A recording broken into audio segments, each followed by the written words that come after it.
Olá, pessoal. Espero que estejam bem. Esse vídeo é mais um da nossa série da Regência, do curso de licenciatura em Matemática, da componente curricular Estágio Supervisionado 3. Orientadores, professor Alexandre Lopo e professora Ana Paula. Supervisora, professora Sueli dos Prazeres. Estagiário, José Gomes, esse que aqui vos fala. Nos vídeos anteriores, falamos um pouco sobre o raio do círculo trigonométrico, os seus quadrantes, falamos sobre os sinais de cada função, seno, cosseno e tangente, falamos sobre o raio unitário, né, que é o que corresponde ao o círculo unitário, que é o que corresponde a um círculo de raio 1. Falamos aqui do sentido da nossa função, quando ela vai no sentido negativo ou positivo no círculo trigonométrico. Falamos um pouco sobre graus em radiano. E agora vamos falar um pouco sobre o gráfico da função cosseno. Temos aqui o gráfico da função cosseno. Eu não coloquei o nome da função, mas está aí. É possível perceber pelo o desenho que o gráfico faz, né? O desenho que a nossa função faz, a trajetória da nossa função. Isso aqui é um cossenoide, tá? É fácil perceber, pois cosseno de zero é 1. E aqui está previsto aqui na nossa tabela. Nós temos aqui os nossos arcos notáveis, que estão aqui cada um com os valores. Esses valores correspondentes na nossa tabela, a nossa imagem da função, eles correspondem ao segmento desta função no gráfico. Olha aqui, ó, corresponde a este segmento.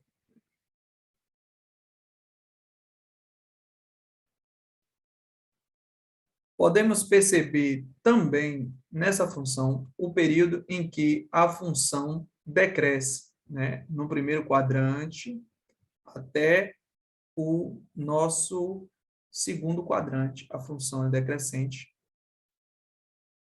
No quarto quadrante e no primeiro quadrante, nossa função é crescente, tá?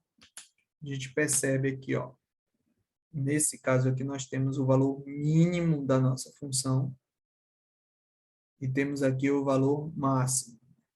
Por aí a gente pode ter essa analogia, certo? Podemos estudar também o gráfico da nossa função cosseno. Para isso, vamos usar o GeoGebra. Temos aqui o gráfico da nossa função cosseno de x. Lembrar que toda função, geralmente, ela é apresentada assim,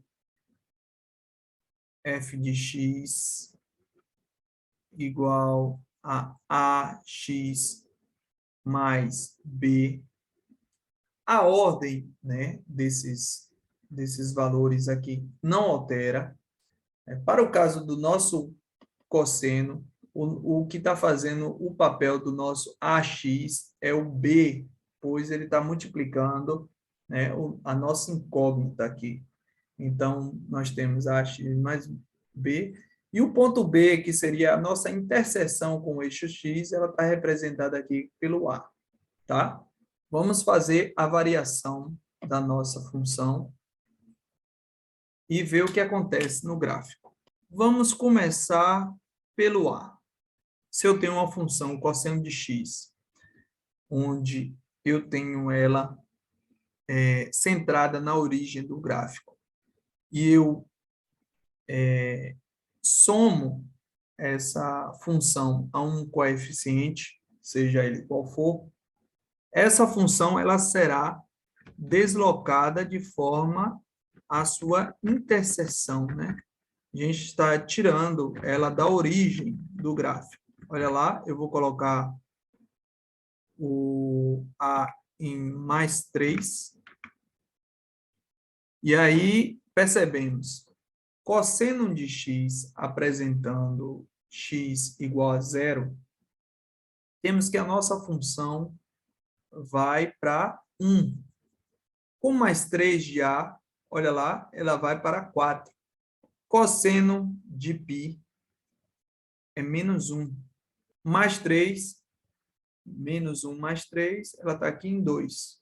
Olha lá. Então, quando a gente soma, né, esse valor A gente consegue deslocar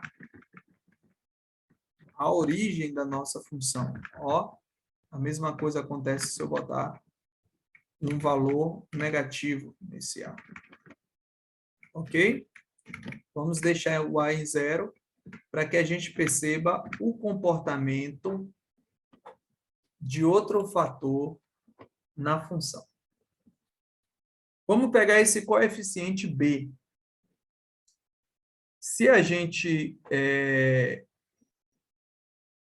aumentar esse coeficiente B, quer dizer que a gente está multiplicando esse valor do cosseno por esse coeficiente.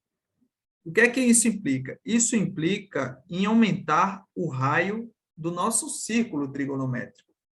Se a nossa função ela vai lá de 1 a menos 1, como ela está aqui, ó, de menos 1 a 1, é o valor máximo e mínimo. Quando eu multiplico esse valor, quer dizer que eu estou dando amplitude à nossa função. O nosso círculo trigonométrico vai aumentar o raio. Então, ele vai assumir valores multiplicados por esse fator. Olha lá, eu tenho um B, que B é 1. Agora eu vou aumentar o B e vou colocar ele para 2. E vejamos que aumentou o ponto máximo e o ponto mínimo da nossa função, né? Esse intervalo ficou maior. E quando eu aumento aqui para 3, ó, ele vai justamente aumentar o raio do nosso círculo. Isso implica que o círculo aí vai ser de raio 3. E o que apresentava no círculo, o valor que era apresentado no círculo trigonométrico, agora é multiplicado por 3. E assim também por 4, ou qualquer outro valor que acrescentarmos aqui ao B. Se colocarmos valores negativos, o que acontece? Nós invertemos a nossa função. Vou colocar menos 1, para a gente ter, onde o cosseno de x era 1, agora é menos 1. Né? A gente inverteu os valores da nossa função. Onde o cosseno de π era menos 1, agora está mais 1. Então, a gente consegue fazer isso quando a gente altera este valor. A mesma coisa, se aumentarmos, né, ele vai aumentar a amplitude, né, do nosso raio e de forma invertida ainda.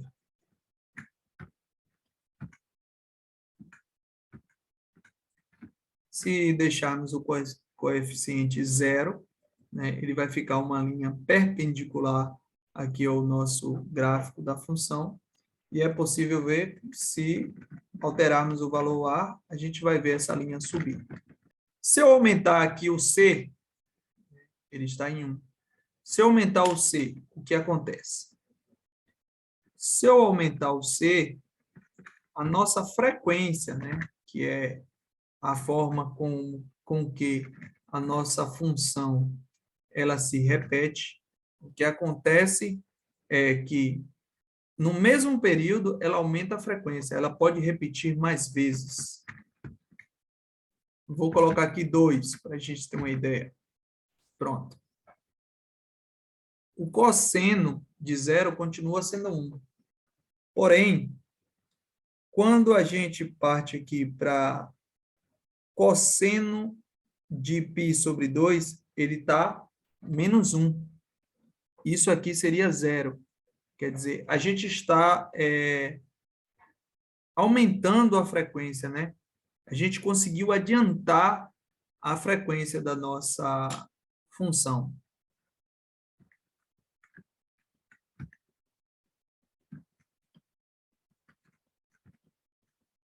Vamos aumentar aqui o D. Aumentando o nosso D, o que a gente percebe? A gente percebe que a nossa função ela é deslocada horizontalmente. Vou dar só um exemplo aqui para vocês. Nosso D sendo zero, a nossa função se comporta normalmente como cosseno de x. Mas se eu colocar o nosso D aqui, ó, em 2, a gente conseguiu deslocar a nossa função e o nosso seno de zero ele já apresenta o valor de -1, né? Como se a gente deslocasse a nossa função, né? Adiantasse a nossa função. Quer dizer, quando o nosso D foi igual a 3, a nossa função já andou aí para o valor de π, né? Que aí é o valor de cosseno de x, cosseno de x, cosseno de π, que é -1. A gente já conseguiu adiantar a nossa função. Então, quando variamos esse D aqui, a nossa função ela é deslocada, né, do nosso eixo, do nosso centro, horizontalmente. É o que podemos perceber aqui. Vou guardar essa atividade, né, e colocar na descrição do vídeo para que vocês façam uma reflexão, manipulem o gráfico e respondam, tá? Para um melhor aprendizado. Temos aqui algumas atividades que possam ser feitas. Não precisa dar print no vídeo, o link vai estar na descrição. Temos a nossa função aqui, ó, onde pode ser vista. Você pode ver a influência desses coeficientes na nossa função aqui nesse gráfico um pouco mais dinâmico. Temos aí, ó, 2 mais 3 cosseno de x. Sabemos que a cosseno de x, quando ela for zero, quando o ponto P, né, o x for zero, o nosso cosseno de x é 1. Só que vezes 3, ele é 3. 3. Mais 2, ele é 5. Nosso cosseno de π sobre 2,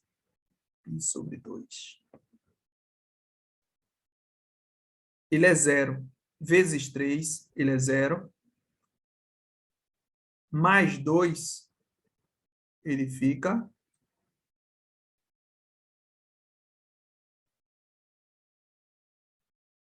2. Acertamos nosso gráfico. A gente pode ver uma nova também, tá? Sempre podemos determinar dessa forma. Você conhecendo a função cosseno de x, você pode determinar essa f de x aqui, tá? Então, vamos lá. Ó, agora ele nos apresentou uma função seno, que é a mesma analogia como já estudamos. Então, ó, seno de 0, seno de 0 é 0. Menos 5, ele vai lá para o menos 5. Vamos determinar o ponto A agora. Seno de π sobre 2 é 1. Menos 5, ele vai dar 4.